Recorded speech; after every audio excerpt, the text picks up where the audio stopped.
I'm Bob Kaplan, and I'm proud to serve as the chair of the newly created Leadership Development Committee. The Leadership Development Committee is responsible for succession planning for the leadership of the association. The committee is also responsible for soliciting candidates for leadership roles and to prepare a slate of candidates for elected IRTA positions, including those joining me today: President Mike Schmidt, Vice President Rainey Kaplan, and Treasurer Donnie Ostrom. This year, the Leadership Development Committee is being driven by the 3 I's: interest, information, and involvement. The committee consists of Gail Wright from Area 1, Ray Kaufman, Area 3, Gene Sowers from Area 4, David Savage from Area 5, and Area 6 by Diane Kunkel. At this time, there is a vacancy for Area 2. So if anybody out there is interested, please let us know at the IRTA office. Right now, our committee is trying to locate members who are interested in volunteering. We need members for us to inform and answer questions about IRTA so we can encourage them to pursue leadership opportunities. Volunteer leaders are the backbone of our advocacy, our initiatives, and our community. If you have considered lending your expertise, your vision, your voice to help shape the future of IRTA, now's the time. We're looking for strategic thinkers, team builders, and inspirational leaders who want to help foster connections, spearhead initiatives, and assist in leading IRTA on a continued path to success and strength on behalf of Illinois' retired educators. IRTA Secretary LaVon Cheney recently stated, "I have volunteered for IRTA and am serving as an officer as I believe that the IRTA is the one and only organization that is working for me and my benefits as a retired teacher. IRTA has also allowed me to become a part of a network of retired teachers that I may never have had the opportunity to meet and learn from." And also, immediate past President Bill Funkhauser had this to say: "Shortly after I retired, I received a call from a gentleman who was the cooperating teacher for my student teaching. And the gentleman who was my 4th, 5th, and 6th grade PE teacher asked me to join the Madison County RTA and the state IRTA, which I did. They also encouraged me to not just be a member, but to get involved in leadership. Less than a year later, we learned that we would lose our health insurance from TRS due to the underfunding. They asked me to join them in going to Springfield to lobby for health insurance, and as a result, the TRIP plan was created. I saw the need to take an active part in the efforts to protect our pensions and our health insurance benefits. I volunteered and became a member of the Legislative Committee. Later, I was asked by the area representative who was planning to run for treasurer if I would consider running for the area representative position. I became the area representative, then later vice president, and finally as president. It has been very rewarding and satisfying serving IRTA members in these positions.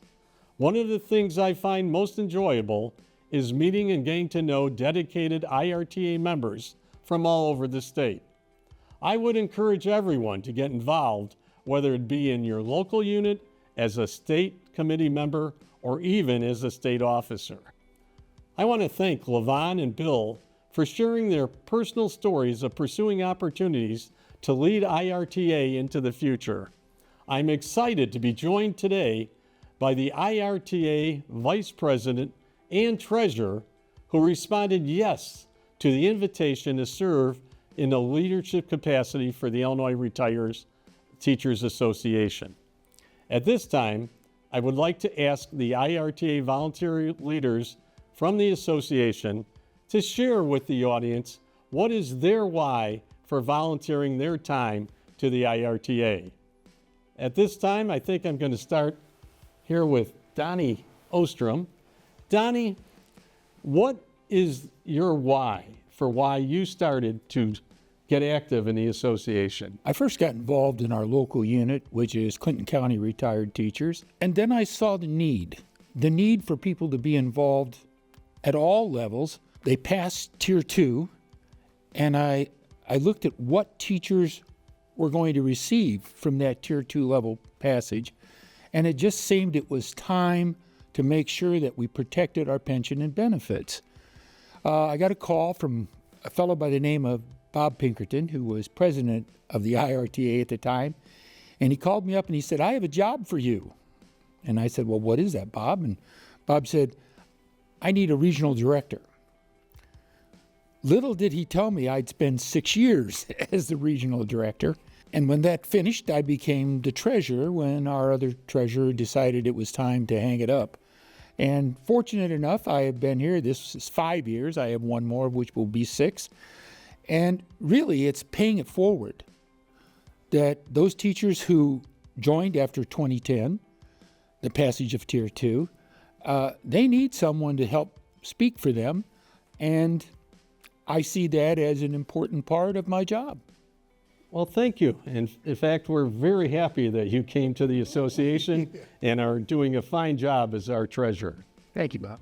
At this time, I'd like to toss it over to Rainey Kaplan. What was your why for joining the association? Well, last May when I was getting ready to retire, there was never a doubt in my mind that I was going to join the IRTA. In fact, my husband, Bob, gifted me with a lifetime membership in both my state and local IRTA unit, so I was very excited there. One of the first emails I got was a Google form saying, "Hey, do you want to volunteer for something?" I'm a person who jumps into the deep end no matter what organization I'm in, so I said, why not? I filled out the form.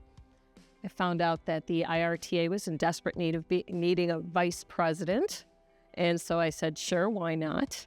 And so I became the vice president. Luckily, I have a lot of good mentors in, Mike, Donnie, Bob, Roger, Bill, Levon. Everybody's willing to help me out with any questions I might have. So that's kind of took the fear out of doing that. I really do have a unique story. Not everybody becomes vice president in their first year of being in an organization. But I feel like everybody needs to join and help out somewhere. The organizations and associations can't thrive without volunteerism, whether it's an hour of making phone calls, answering emails, writing emails, knocking on doors, helping to organize a function. I think that's just really important. So that's why I did it. Well, thank you, and thank you for being in the deep end. Yeah. At this time, I think I'm going to ask our president, Mr. Mike Schmidt, to tell us what his why is. Yeah. Maybe it's a character flaw. I know it isn't genetic, but all my life I've volunteered to help out with things. And when I retired, I didn't have a choice. My wife had just retired before I had. My mother had retired many years before. Both of them were members of the IRTA, and so I joined the IRTA.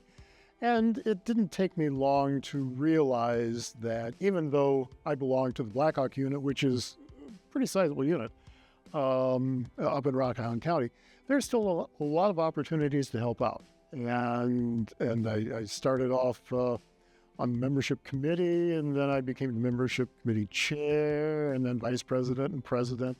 And when my presidency of the unit ended, in a 2-year term, I said to Bob Pinkerton, do you have any positions available where I can help out at the state level? And he immediately appointed me to the Constitution Committee, and then shortly after that, I became chair of the membership committee. And as I said, maybe it's a character flaw, but I just believe in volunteering and helping out. And as a history teacher, a former history teacher, one of my favorite quotes is from John Adams.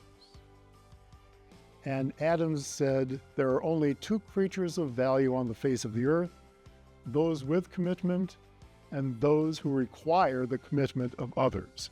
And I prefer to be in the former. After my presidency is over, I'm sure I'll find something to volunteer to help out with yet. So that's where I was. And of course, now what we'd like to offer you is a chance for you to commit to the organization as a volunteer to assist us in getting this association to even better spot than it is today. So thank you for sharing your personal stories and also saying yes when you were called upon to join me today for this little sharing of what your whys were. And now I think I'm going to turn it over to that man, the myth, the legend, Larry Newman over at AMBA.